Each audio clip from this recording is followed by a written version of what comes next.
know why Leaf fans are mad about that game. Well, they don't want to watch their team lose. You guys don't understand hockey. They won last game, so this is a makeup loss. Let's go! Why not? The Toronto Maple Leafs! I guess my brand is a yell and scream. I don't script these. Are the Leafs all right? So what you get is from the heart. Welcome to LFR. Leafs lose 3-2 in overtime against the Edmonton Oilers. I can say a few things with absolute certainty. Number one, if the Leafs and Oilers play each other in the playoffs, the series is going to be awesome. Number two, the Oilers won that game because they deserve to. And number three, the refs are going to hold this sport hostage until at least the end of the season because of the Tim Peel thing. And any Oilers fans watching this, I don't want to hear it at all. You're just salty because the Leafs lost. You were saying that last game because you couldn't get a call. You were saying that in the games before in that 3-game series because you couldn't get a call. And you were saying it up until the tying goal because you couldn't get a call. You say it every game because of Connor McDavid, and you should shout it from the rooftops. Connor McDavid should draw like 2 or 3 penalties a game. Probably should have drawn a penalty on the OT winner had they not scored. But just getting it out of the way early, the Draisaitl trip on Matthews, the headlock on John Tavares, I'm probably forgetting some. What are we doing here? Like, we already talked about this on the podcast, and Jeff Merrick and Elliot Friedman had a great discussion about this on the 31 Thoughts podcast. And, well, refs, do you want to call the rule book? They're going to be calling icing more strictly now. And all I heard was they're holding it hostage. You don't want makeup calls? All right, we call nothing. The only difference in the reffing performance in last night's game and in the one that got Tim Peel banned from the league is these guys weren't mic'd up by accident. And I'm even afraid to say this into the camera right now because these sacred cows in black and white who are accountable to no one and have to answer no questions hold grudges, and call the rule book, call more penalties and everything. First of all, have you seen the Leafs power play lately? You can keep it. And second of all, despite all that, they're in first place anyway. Be careful what you wish for. Listen, there shouldn't be any confusion. They said it loud and clear. You can get away with murder. Oh, the one I forgot, Marner getting cross-checked by Yamamoto. Oh my God. But it's a talking point right now, and these guys can read, and in the next game against the Jets, for penalties, take the over. For sure. Guaranteed. Anyway, I want to get this out of the way all at once before we even talk about the game so that we don't have to interrupting the video to talk about this call and that call. And if you're wondering, Steve, why aren't you more mad about this? I'd be mad if I thought I could change it. Or if I thought there was a possibility that anybody could change it. It also goes back to something that I seem to say annually in the playoffs. Stop complaining about the non-calls. They're not going to be there come playoff time. Steve, isn't that the problem? Yes, but the definition of insanity is doing the same thing over and over and over again and expecting things to change. And this isn't, guys, it's not. Leaf fans wanted more penalties in this game. Oilers fans wanted more penalties in like the last 5 Leafs-Oilers games, and I can't say I blame them.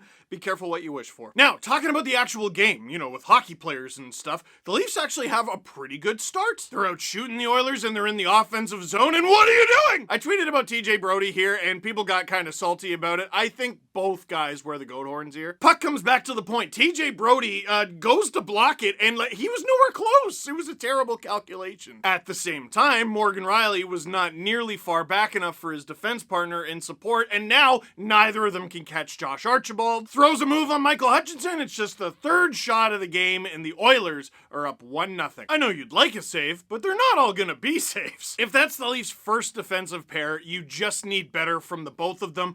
I know we're usually gonna get it from Brodie defensively. Rielly this season, I'll say it, has got to be better in his own end if they're gonna have a shot. So much of the Leafs' future success this season and going forward and heading into the trade deadline is about him. And generally, you do know what you're going to get with Mo. He's a gifted offensive defenseman, and he makes the team better. He does. The pros outweigh the cons. But for a guy who's supposed to be your number one defenseman, it just feels like sometimes he'd be better if the pros outweighed the cons by more. Not good enough from your top pair, but it's all right. It's early. Let's get it back. Leafs had the puck in the neutral zone. Jake Muzzin in a battle with Kailer Yamamoto. Man, that guy can play. I know people didn't like the cross-check against Marner. I didn't like the cross-check against Mitch Marner, but that guy is one of the smallest players in the league, and he goes up against Jake Muzzin every single game. Like, no fear. Everyone should want this guy on their team. He's going to make the Oilers really good. But Muzzin wins the battle, gets the puck to Justin Hall, breakout pass to the blue line where Hyman gets it. Marner gets in past the Oilers defense, Hyman hands it off to him, and then he's just collecting jocks. Give me that! Give me that! Mitch Marner on another level this season, backhand, forehand, snipe on Mike Smith, who's been fantastic, by the way.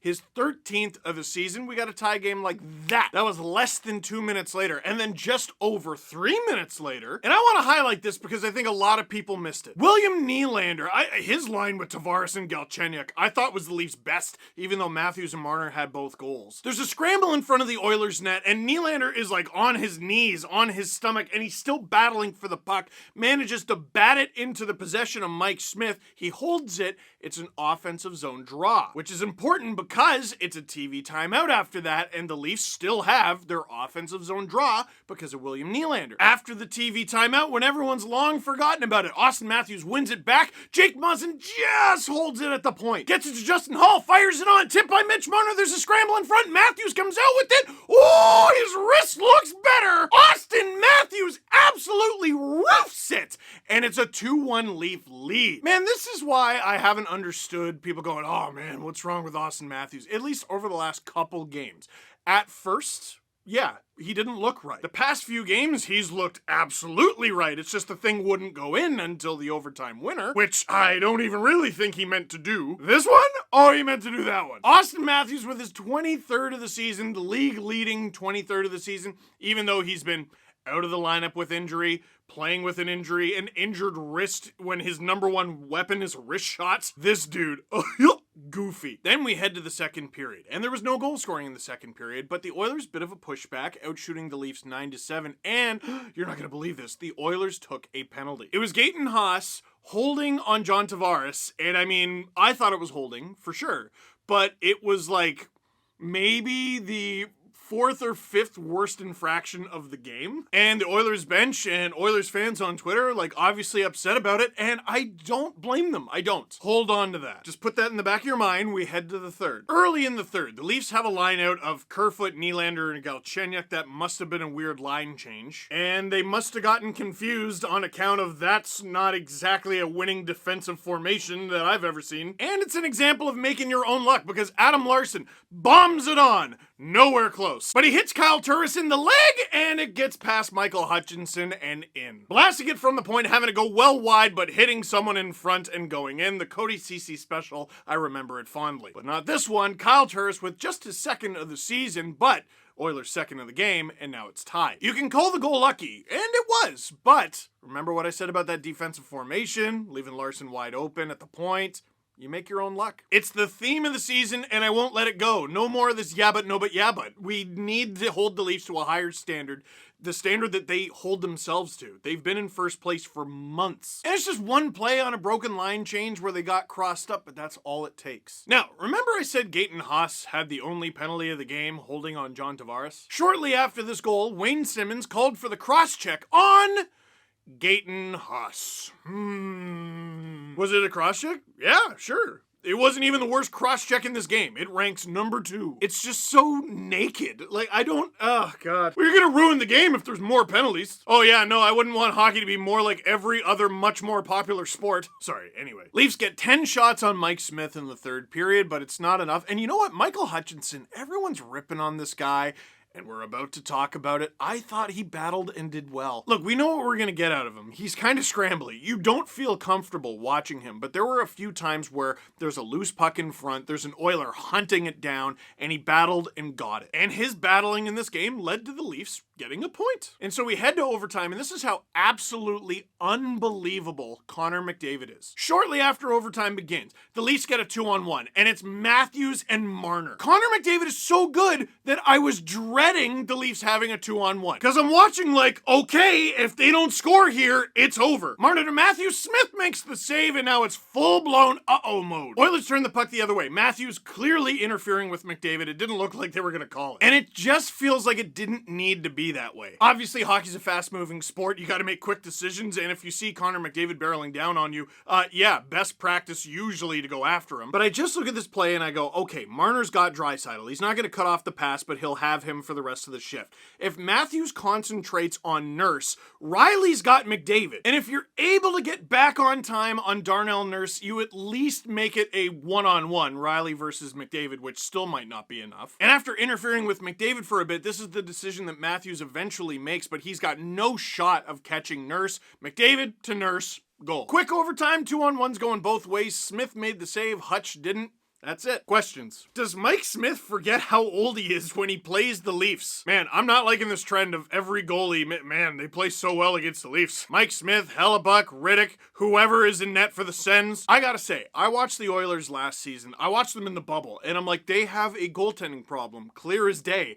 And then after the bubble, where they lost to the Blackhawks, they brought back the same tandem, and I'm like, why? And I gotta hand it to them. Mike Smith has been fantastic, especially these past couple games. Should the Leafs acquire Linus Ullmark? Okay, I like where your head's at. Linus Ullmark is on a team, the Sabres, that is clearly selling, and despite the fact that the Sabres are awful, he's actually had a pretty good season. But your solution to replacing Freddie, who has been battling injury, and Jack Campbell, who has been battling injury, cannot be Linus Ullmark, who has been battling injury. I either want A, someone who's healthy right now, B, someone who could be a Leaf going forward, who is not just a rental, or C, what the Leafs are currently doing, which is having a tandem of Hutch and Vevalainen and getting Campbell and Freddie some rest. And I'll add this on to a common question in the thread, should the Leafs have started Vevalainen? I don't necessarily think so, man. Like, he just got here. I think he's had, like, what, 1, maybe 2 practices with the team? I don't have a problem with giving Hutch that game. He shut out the Oilers last time he played them, and I thought he was out-dueled by Mike Smith in this game, but I would hardly say he's the reason they lost. Part of it, maybe, but he was decent. But, and it doesn't have to be next game, but at some point in the very near future, I would really like to see Vevalainen in net for the Leafs starting, because I want to see what he's got. Because you'll find out some things. If you find out he's terrible, then, well, maybe you do go out and get another goalie. If you find out, hey, this guy's actually pretty good, you keep Freddie out longer, Campbell out longer, they get healthier, and they get better. It's better for the team. So you know what? No, I changed my mind. They do got to get him in next game because they got to find out what they have. Which player is most likely to wear footy pajamas? That's a very good question. I kind of feel like all of them. I mean, we kind of know it's Nylander, right? Because he does not care what you think. And I respect it. That or Mitch, Austin. God, they're all a bunch of children. Ooh, and I'll end with this one. Who do you think the Leafs are going to play in the first round? Yeah, this is why you add. Because even though the Leafs are in first right now, I think the division probably winds up with some sort of combination of the 4 that are already in. I think Montreal's going to make the playoffs, Edmonton's going to make the playoffs, the Jets are going to make the playoffs, and the Leafs are going to make the playoffs.